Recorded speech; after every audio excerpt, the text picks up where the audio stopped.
કામરેજના લાડવીથી કોસમાળા જતા માર્ગ પર બસ કેનાલમાં ખાબકી, ચાલકે કાબુ ગુમાવતા બસ રોડને બાજુમાં આવેલી કેનાલમાં ખાબકી। રાજસ્થાનથી મુસાફરો ફરી સુરત આવી રહેલ બસને કામરેજના લાડવી અને કોસમાળા ગામ વચ્ચે અકસ્માત નડ્યો હતો। બસનું ટાયર ફાટી જતા ચાલકે સ્ટીયરિંગ પરનો કાબુ ગુમાવ્યો હતો અને બસ સીધી કેનાલમાં ખાબકી હતી, જેને લઈને બસમાં સવાર અંદાજિત 15 જેટલા મુસાફરોના જીવ પડીકે બંધાયા હતા અને બૂમાબૂમ કરી હતી। બનાવને પગલે અન્ય વાહન ચાલકો તેમજ આજુબાજુના ગામના લોકો સ્થળ પર દોડી ગયા હતા। કામરેજ પોલીસ અને કામરેજ ફાયર વિભાગની ટીમની મદદથી મુસાફરોને હેમખેમ બહાર કાઢ્યા હતા। બનેલ અકસ્માતની ઘટનામાં મુસાફરોને સામાન્ય ઈજાઓ પહોંચતા હાજર 108ની ટીમ દ્વારા सारवार आपवामां आवी हती।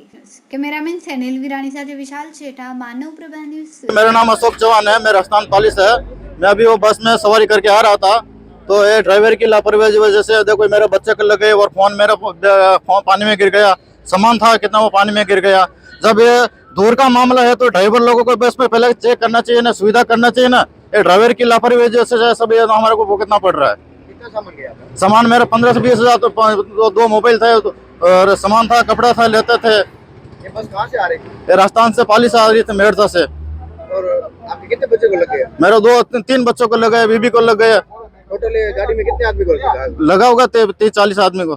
15 अभी तक हमले से खड़ी है वहाँ तक, उसका भुगतान क्यों भाड़ा बस वाला जब बस वाला અમારા વિડિયોની નવી અપડેટ મેળવવા માટે સબસ્ક્રાઇબ કરો માનવ પ્રભા ન્યૂઝ ચેનલને, બેલ આઇકન ક્લિક કરો લેટેસ્ટ વિડિયો સૌથી પહેલા મેળવવા માટે।